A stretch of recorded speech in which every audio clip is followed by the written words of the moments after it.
These are, of course, amateur rules.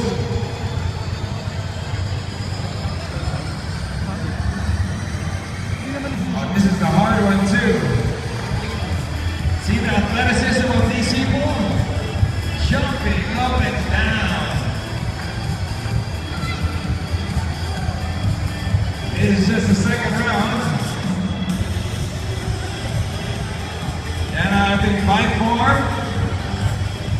So, gusto nyo po magkaroon ng katawan, kulang kita, pero di kayo tinatamaan, 5-4. Learning for everybody. Functional training. You can move.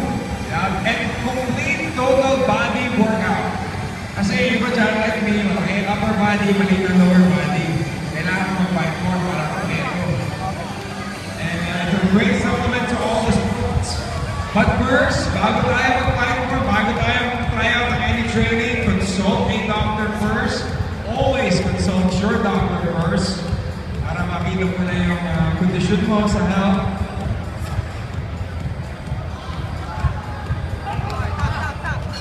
And the round number 2. Si Mendoza.